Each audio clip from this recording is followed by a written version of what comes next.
Canes fans, what's going on? Peter Rees here, bringing you the latest edition of Canes Insight Daily. As always, doing the instant reactions to practice. First comment here, second comment, I should say, Luis Espinosa saying no car show today. I forgot my cord. I'm an idiot. I'm stupid. I apologize. So we're getting it a little later here, but it's going to be the same sort of thoughts as always. I'm just here at home now. So I'm upset at myself. I got to do better. It's my fault, guys. I apologize. I'm sorry. But as always, you know that this episode is brought to you by Anajar and Levine Accident Attorneys. Take back control of your life with Anajar and Levine. Dial 1-800-747-FREE, 1-800-747-3733. Again, take back control of your life with the law offices of Anajar and Levine. So, a lot of action today at practice. I got to say, it was one of the more action-packed practices I've seen in terms of the media viewing session, the 25-30 minutes that we get. And we were told not to take video today, so we only had pictures. So a lot of the stuff I'm talking about was not available on video, but I'll try to work you guys through it as best as I can. And just starting off with, again, a lot of this stuff's kind of chronological order in terms of my notes and what happened in practice as I go down here. The DBs were going through some individual work, some backpedal stuff, change of direction, and then finished with, the ball's thrown their way and they kind of had to react to it and make a play on it. Couple guys in particular that look really good in these drills. Dylan Day, the ball skills, and we've talked about his speed. We've talked about his physicality. We saw it on special teams last year when he was a freshman. Most times he was one of the first one or two players down there, and we saw that flash. But I really think as this spring comes to somewhat of a close here in the next couple of weeks, as we're past the halfway point, he's solidifying himself, I think, as one of the starting safeties for next season. Again, individual work, the way that guys move through these drills, you can tell some of them look a little bit more natural than others. Dylan Day looked really good today to me in that portion. Markeith Williams has always looked good in these coverage drills and the individual stuff. He's always been a guy that I've mentioned for the past year plus, watching these things up close. He looks really smooth out there. We understand he's not going to be bringing the boom. He's not going to be the most physical player out there, but in coverage, he should be for the most part, as long as he has an understanding of the defense and communication wise, everything's good. Like, he's got the skill set to play in coverage. And unfortunately, the last few years, we haven't been able to say that about all of these safeties, and defensive backs, which, hopefully that gets corrected here. But I think there's an optimism about Markeith Williams inside the building. The last couple years there, we see him in practice, flashes, but also understanding that I don't know if he had held up his end of the bargain completely. And I don't want to say he was in the doghouse, but I think the new coaches have been a good thing for him in terms of opportunity and starting off on a right foot. I think he's done just that. So optimism about Markeith Williams, without a doubt. I will get through to your comments near the end here, guys. But I want to roll through my notes. A couple guys that we saw kind of for the first time. Well, I don't want to say Bauman for the first time because he had been here, and I apologize if I'm saying the name incorrectly. D-Money says Bowman. I pronounced Bauman, so I need to figure out the correct pronunciation. I'll side with mine over D-Money's based on his pronunciation track record, but I could be wrong. But the tight end, the transfer from Tulane, 7 touchdowns last year. We've heard a lot about his soft hands, 20 catches last year, not really used as like a vertical threat, but a chain mover, red zone target. And I think he could be a really valuable target for this offense this year. Let me pull up a picture that Sebastian Font had taken from practice today. And you see this guy's stout. He had, as I have the notes here, because he's been talked about a lot as a receiving tight end, but let me tell you, he had a rep against Armando Blunt today where he looked great. I mean, I would say he won the rep without a doubt. He looked really, really stout. It wasn't a one-on-one. It's him next to an offensive lineman, a tackle, and then an interior defensive lineman, and then one of the edge guys. And so he was on the edge there lined up with Armando Blunt, and he did a really, really good job. So I've talked a lot about wondering if they'd maybe bring in another tight end because we're excited about Elijah Lofton, but is he going to be that true tight end? I think Bauman could be that for Miami this season. So awesome to get him back fully here in the swing of things. And, someone that, to me, if he finishes out spring strong here, should be in line. Coming over, you knew he'd play a lot, but I think he could be a bigger part of the offense than maybe we might have previously imagined. So, going back to, actually, I'll wait for that to the end because we had some stuff in one-on-ones that I wanted to mention. And Dylan Day had made a nice play, so I'll talk about that later. But continuing on that same kind of drill that we were talking about there, Hayden Lowe had a bull rush on Tommy Kinsler. That was, it was one of the more impressive reps that I've seen all camp long. And Hayden Lowe was pretty pumped up after the rep. Kinsler, he's as tall as he is, didn't do a great job maintaining his leverage on that particular rep, but Lowe's power was on display, which we keep saying it. He looks incredible, just seeing him physically, but to play with it, that's not strength for looks, right? It's functional as I saw on that rep right there. So pretty impressive rep by Hayden Lowe today in practice, without a doubt. Continuing on that same drill, and I think this was one where the defensive player was a bit outmatched, not necessarily the role that he excels at this time, but Luka Gilbert up against Bobby Pruitt, Bobby Pruitt, linebacker. I think right now at this point of his, and this was with a lot of the edge rushers, so they had Pruitt working in with some of these edge guys. And I think at this point, Pruitt really excels as a guy who can blitz. As a stand-up guy, you can move him around, maybe plays better in space, in coverage against some of these athletic tight ends. But at the point of attack, still needs to put on some strength, some weight. And I think Luka Gilbert, he showed him that on that particular rep. Again, working these guys in all over the place. So it's one rep, and I don't expect Pruitt to be a guy who they rush off the edge every other play. Like, that's a versatile player you're going to move around. So just in that particular play, though, Luka Gilbert continues to impress me, and that tight end group is coming along, man. It's gonna be a fun group. Obviously, you're replacing Elijah Arroyo, who could be a first round pick here at tight end. So it's not going to be an easy just like put one guy in there, but you've got a mix of players with some different skill sets. Brock Schott, another freshman who today, I didn't see anything in particular when we were there, but I know he's starting to come along. He's shown some flashes in one-on-ones, has some playmaking ability down the field. So young group, but a nice mix. So, and then we're, losing Cam McCormick too. So you can say what you want about him.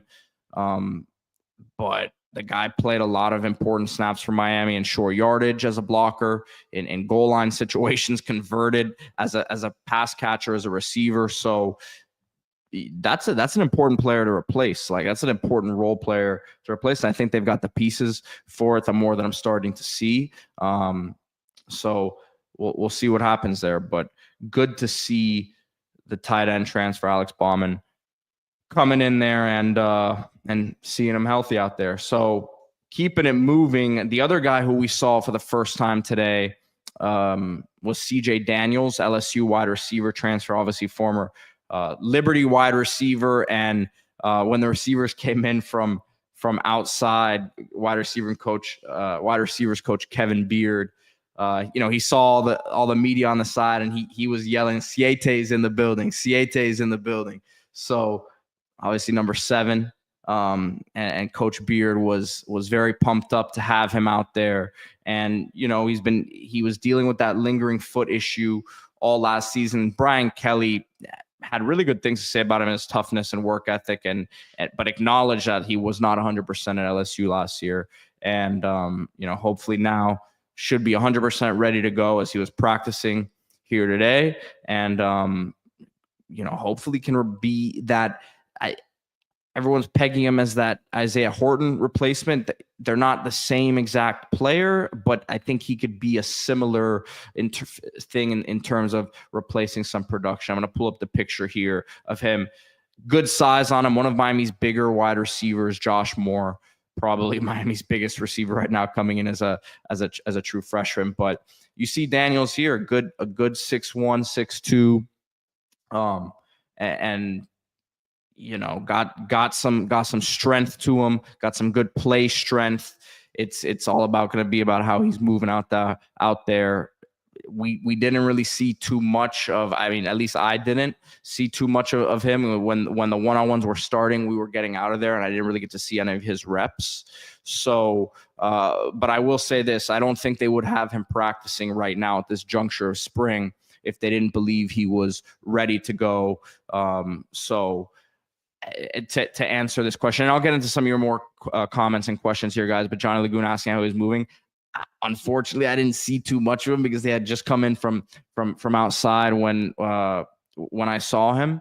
And then we were leaving as the one-on-ones were started. I didn't see any of his reps. But again, really doubt that they'd be putting him out there in a position where he was wincing or in pain at this point, right? So I think this is a really good sign, and just get his feet wet here at the end of spring practice and start to get comfortable, get in that groove.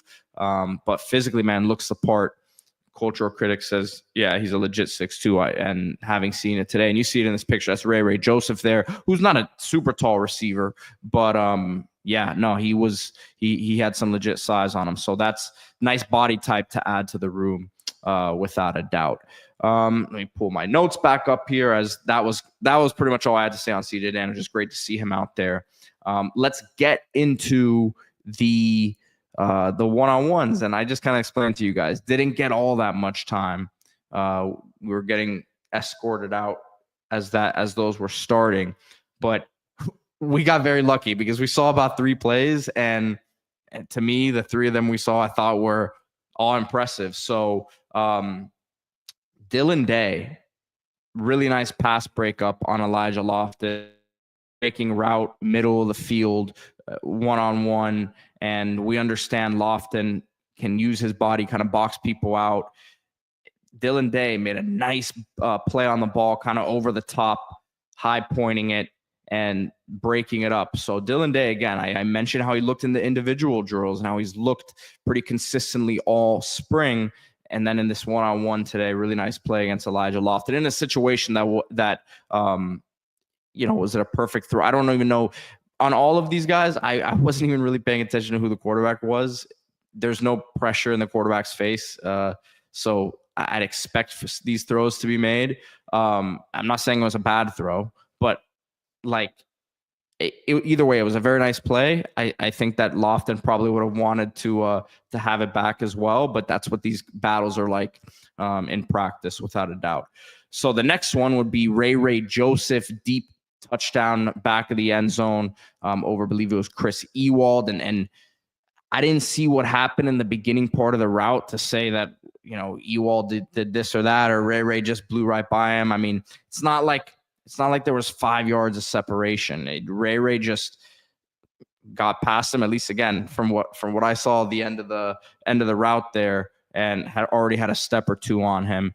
Nice throw, whoever made it, and nice touchdown reception by Ray Joseph. And then immediately after that, like right in front of the media members as we were walking out, JoJo Trader, beautiful deep ball. Again, really nice throw from whoever made it over Charles Brantley. And it was pretty tight coverage, but it was a beautiful throw. And then just, I mean, in the bucket, dropped it.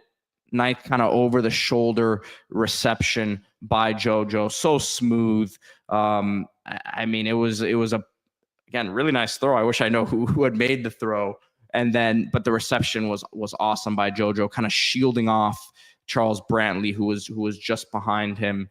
And like I said, letting the ball come to him kind of over the shoulder there, instead of, doing too much and trying to go out and make a turning reception, and doing something crazy. It was really nice awareness of where the ball was and where his body was, I would say. And that's kind of what's separating JoJo Trader at this time right now. Yeah, he can run. He's fast. He's quick. He's gotten stronger. But it's those little things when it comes to the position that I think JoJo is just, it's a gamer, right? That wasn't a game situation, but it's a live rep, these one-on-ones, and he's just excelling there. So another awesome day for him, without a doubt. So let me get into some of these comments, questions. Joe Williams, appreciate you as always, man, for hopping on here. Let me see here. Brandon talked about CJ Daniels already. Let's see, Studio One Live. He said he got some soccer picks, man. He said go follow his page, man. I always support the soccer stuff, obviously. So let's see. Keep going down these. Ric Flair saying, I heard Judd is quarterback too. Look, I would say that, as D Money and I kind of spoke about yesterday on the show, Judd's done some good things. He's definitely progressed from last year. His skill set, if you look at the other guys in the room right now, he's probably got the biggest arm. He is probably the best, athlete if you took them through like combine testing stuff. He, having been a basketball player and all that. Do I feel comfortable with any of these guys right now? If there was a game today being the starting quarterback against a Florida Notre Dame, no, I don't think I do. But that's where we are. I mean, we're still in the spring, right? So luckily, you hopefully shouldn't have to rely on that. But I think Judd's coming along as a guy who has taken a big step, right? So we'll see what happens there. D Money has kind of talked more on the situation, but I think it's a good sign what Judd has kind of progressed towards. Q Sports Media asking about Malachi Tony. So someone texted me, because I didn't see him when I was there. He didn't do anything like crazy, but someone texted me that the freshman wide receiver had great practices today. So, and that Dalen Upshaw also had a nice play as well. So these guys are continuing to, as a freshman group, man. I'm really excited about that wide receiver crew. Q Sports Media says he just dropped the Cam Ward Pro Day video. Guys, go check it out at his page, Q Sports Media. Let the people know where they can find it. But if you guys search Q Sports Media, Cam Ward, I'm sure you guys will find it. So go check out his work. Carl Davis says Judd's going to be the starter next year. I mean, if you're talking about next season, I have no reason whatsoever to believe it wouldn't be Carson Beck at this point. Year after that, who knows? We got a while away for that, but I feel pretty good, unless some crazy setback happens, that Carson Beck will be Miami's quarterback. So we'll see what happens there. But guys, gonna hop off now. Hit that like button, subscribe to the channel. Thank you guys for watching. Remember, again, Anajar and Levine, thank you guys.